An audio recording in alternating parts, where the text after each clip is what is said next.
Hallo Sunniva, hører du meg?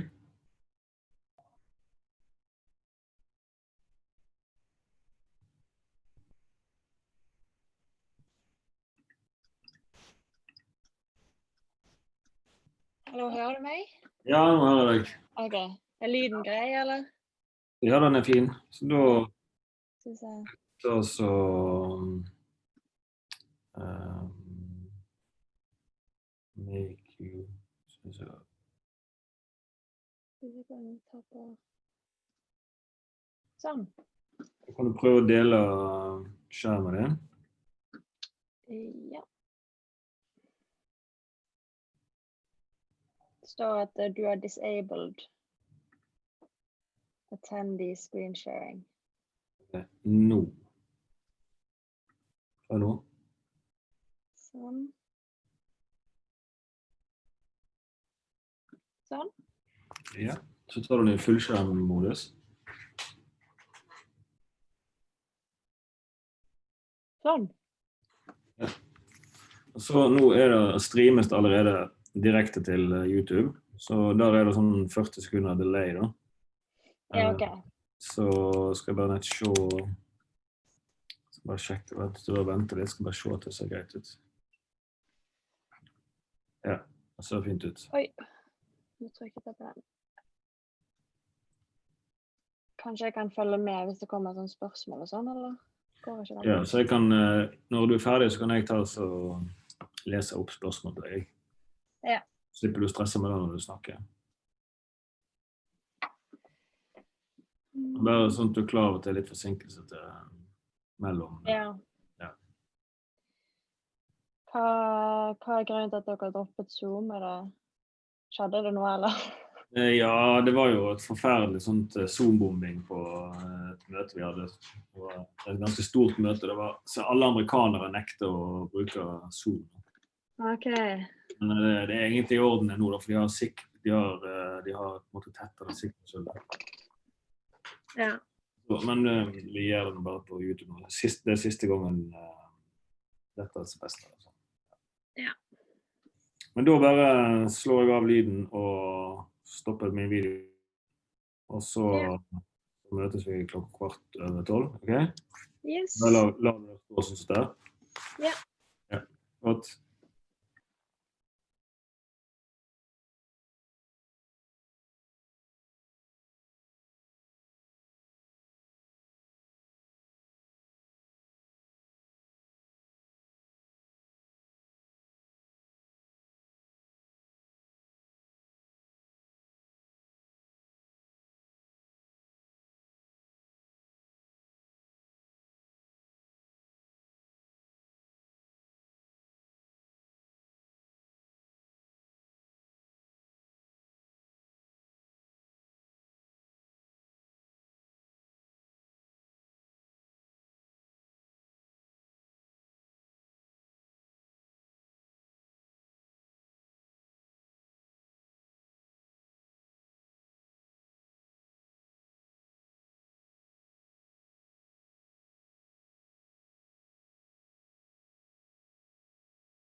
Hallo Sunniva, hører du meg?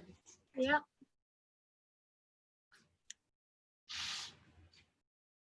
Jeg hører ikke deg nå, hører du meg? Ja, hører ikke meg? Ja, nå hører jeg deg. Ok, Godt. kanskje du hører meg på YouTube, eller jeg vet ikke om du er forsinket. Vi får se. Skal vi se, da...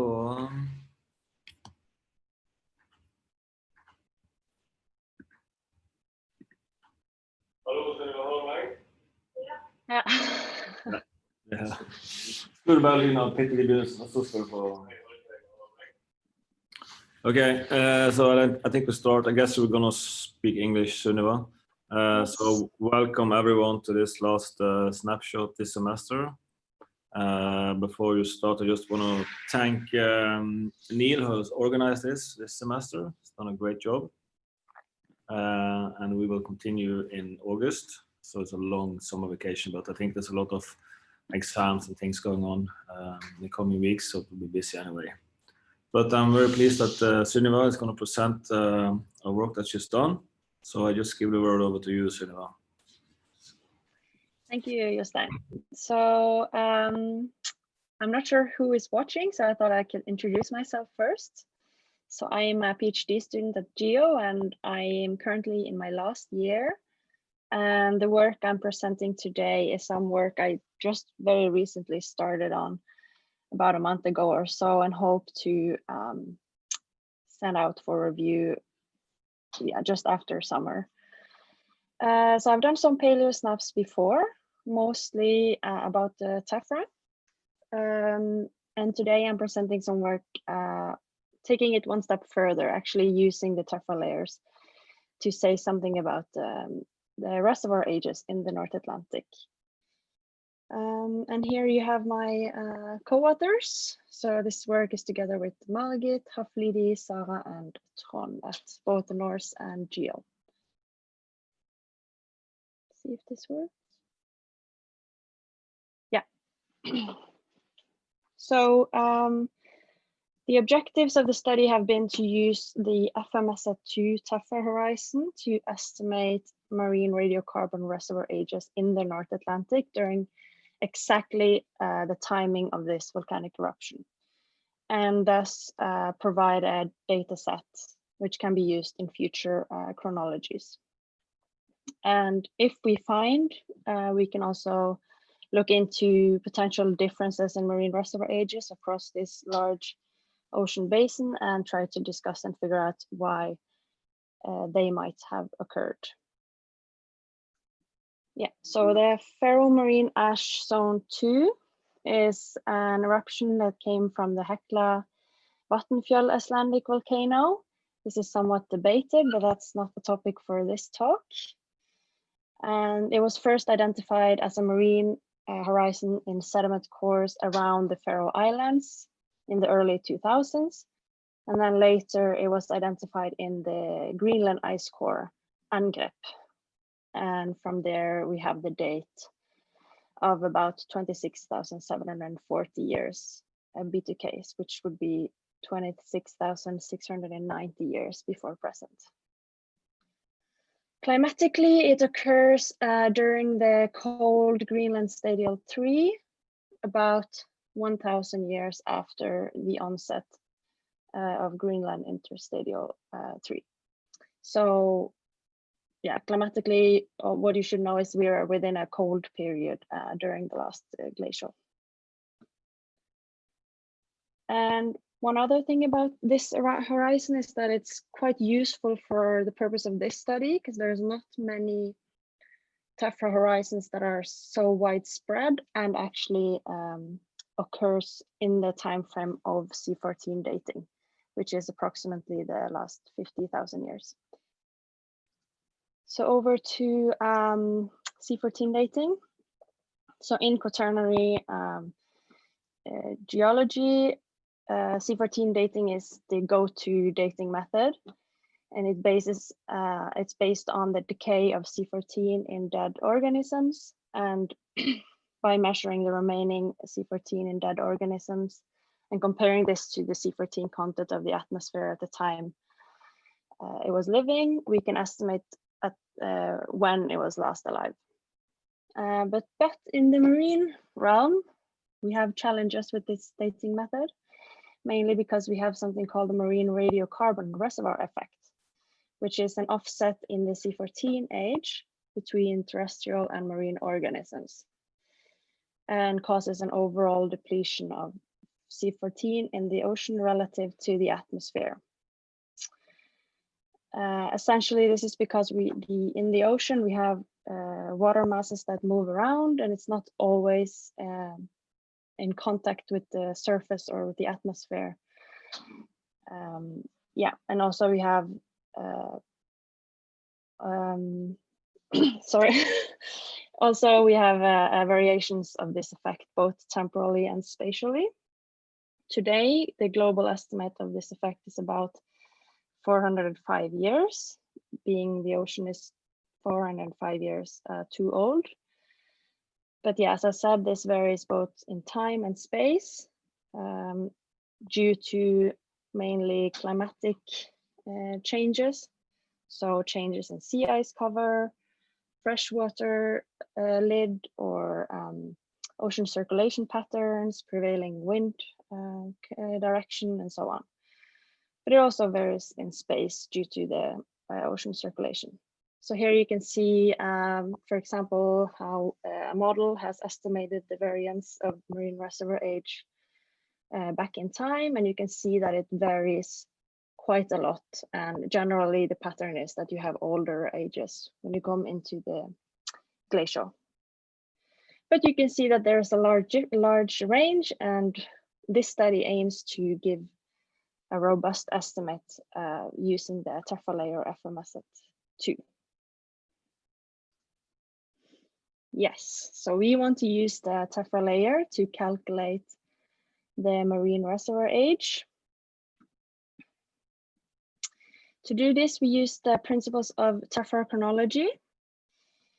Essentially, tephra chronology, in short, is based on you have a volcanic eruption, the ash is ejected into the atmosphere, and eventually it will fall down over several geological archives, if you're lucky, such as over the ocean, and then later be embedded in marine sediments, or over the Greenland ice sheet, and then be embedded in ice cores, as you can see here, illustrated by the ice core and by the ocean sediment core.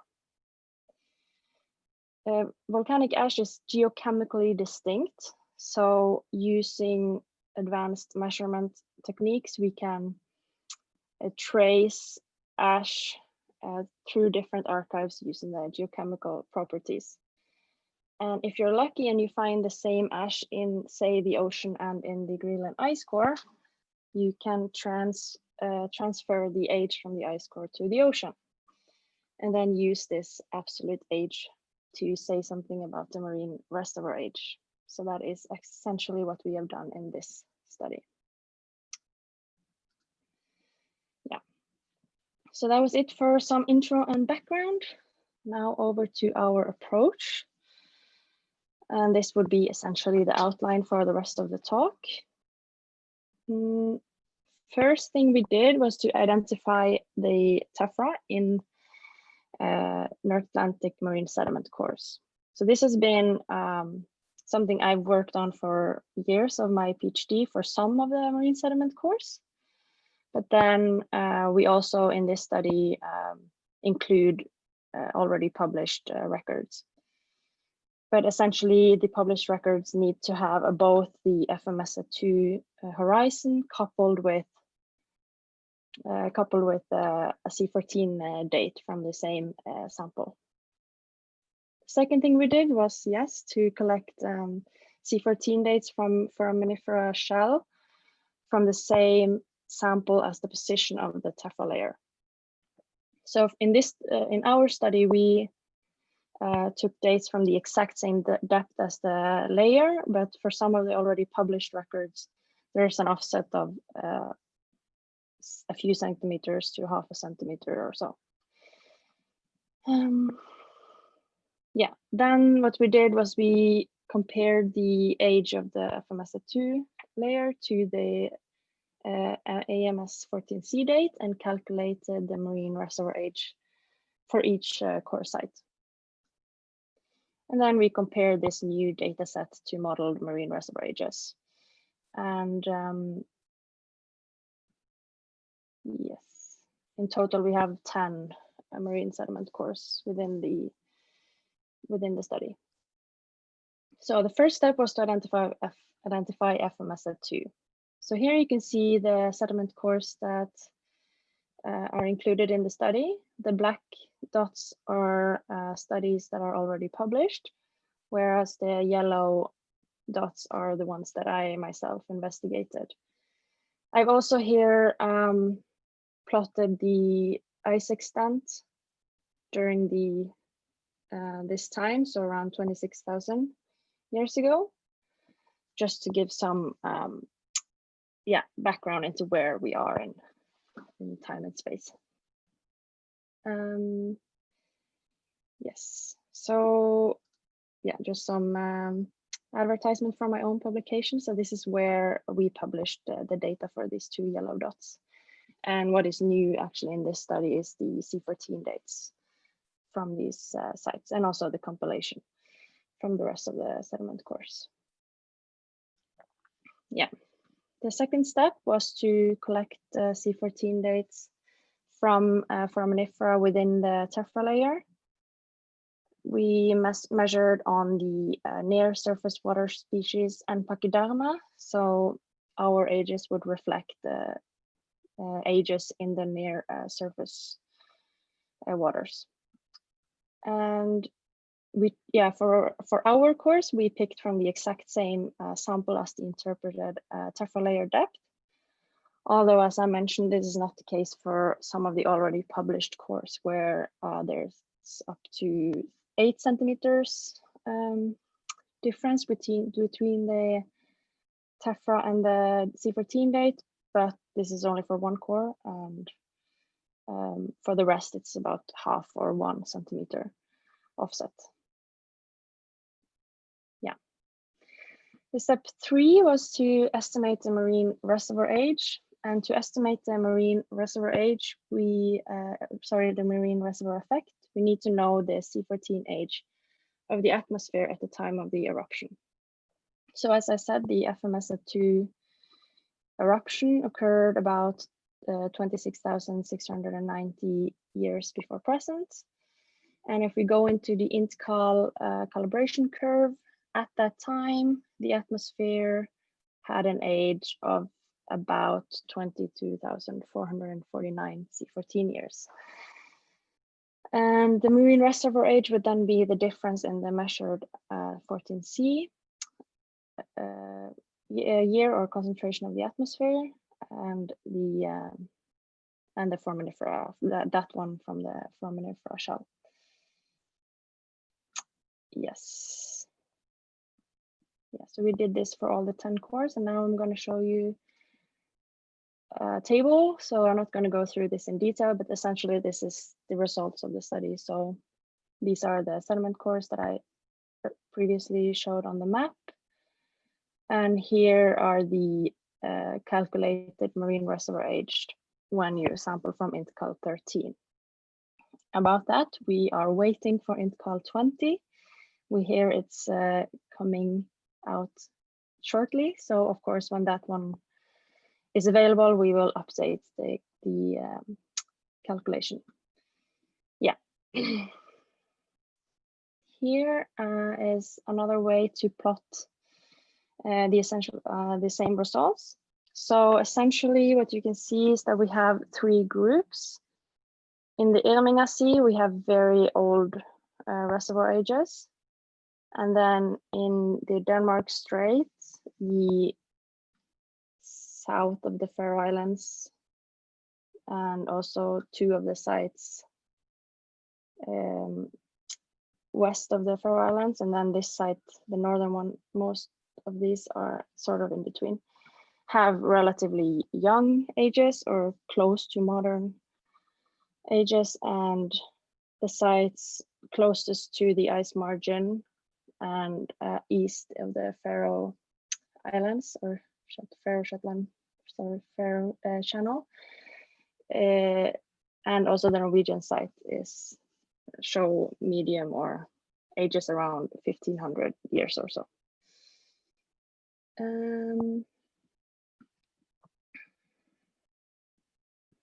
Yeah, so let's look at what it looks like on the map. So what is interesting and what I'm going to focus most of the rest of the talk on is the differences in this area here. Because essentially you have the same surface current supply coming from the Atlantic currents, but on either side of the Faroe Shetland Channel, we find very different ages. So on the western side, we have ages from 400 to 800 years, and on the eastern side, plus the Norwegian Sea, 1200 to up to 2000 years.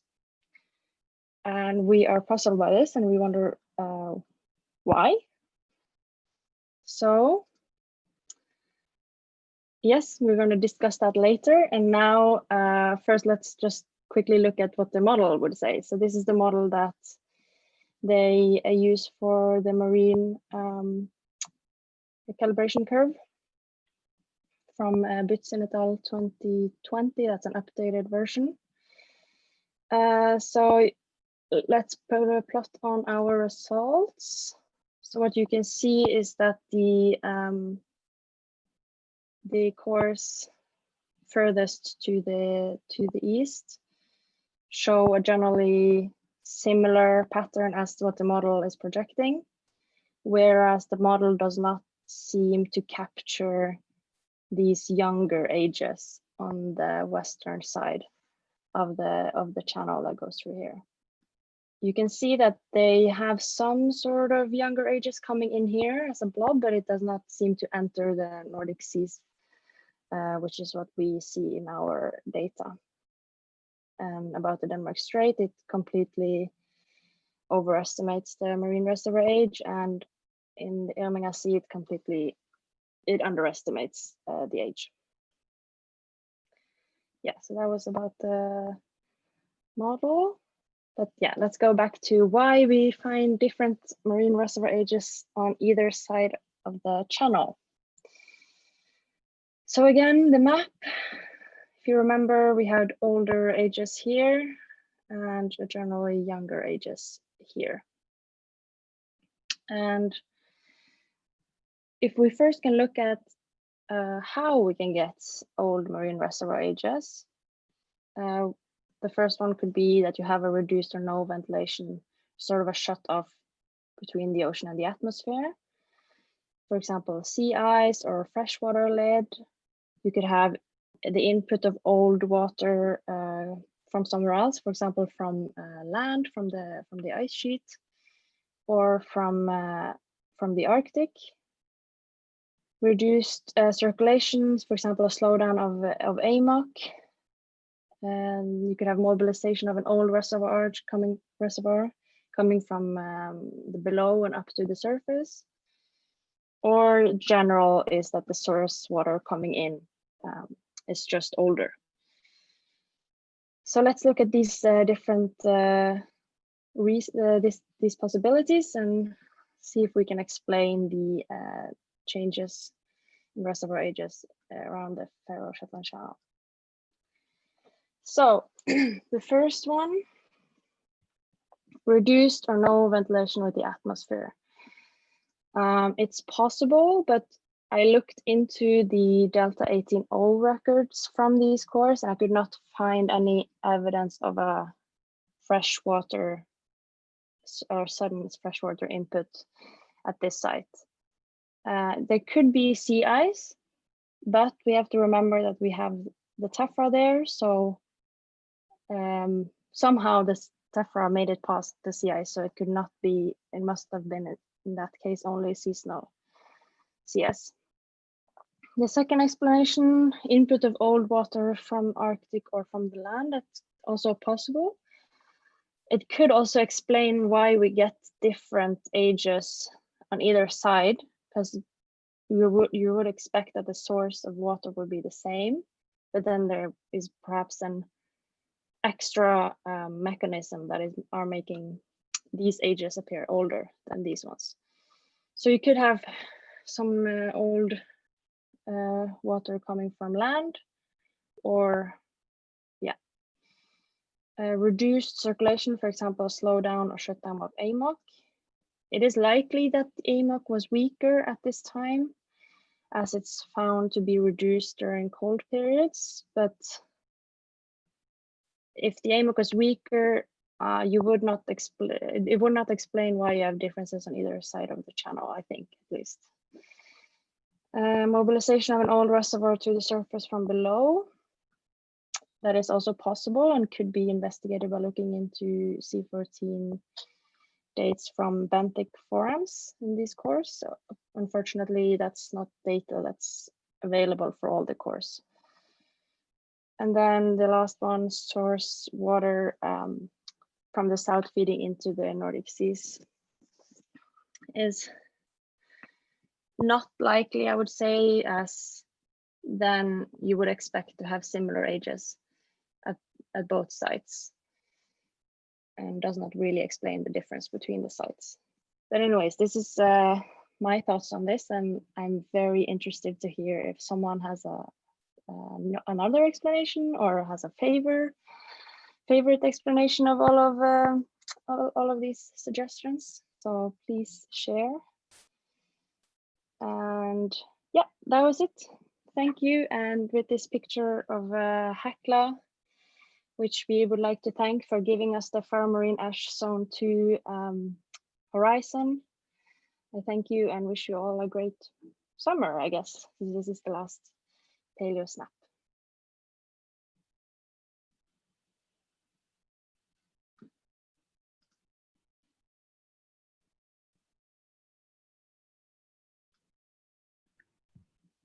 Hello, Sunniva. Hi. So I just there's a delay to YouTube, so just wait a little bit. So if anyone have a question, please post them in the chat on YouTube, or you can send me an email, or you can even call me, and then we just wait. Is there any questions from the room here? No? That's clear. See, there are some. Thank you, Kiki. Kerem is, yeah. Everyone is happy. Thank you. It's a nice old talk, Sunniva. But we can wait a little bit longer in case someone is posting something.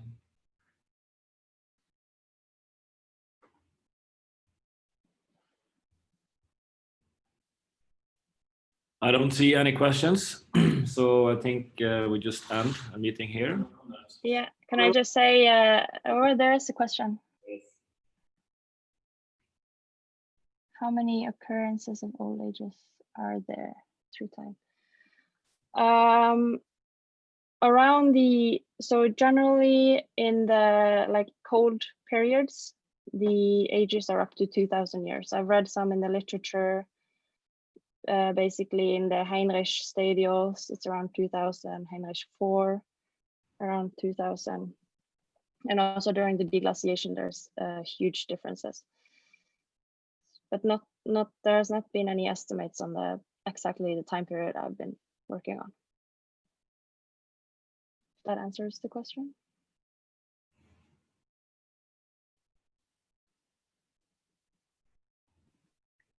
Yeah. Okay, so you had some final remarks, Sunniva? I can just say that if you have any thoughts or input for the discussion, like the reasons for these differences, you can just email me as well. Yeah. Good. Okay. Yeah, Kerem is posting another question for you, Sunniva. I have not seen any studies looking into this, not as far as I know, because you need a very robust absolute age to compare with.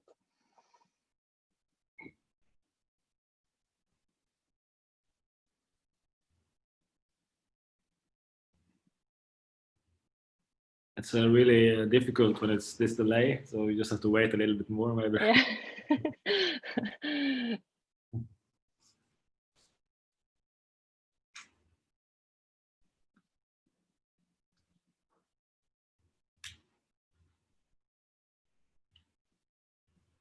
Okay, but then I think we just end the meeting. Sunniva, thanks a lot, and see you all later on.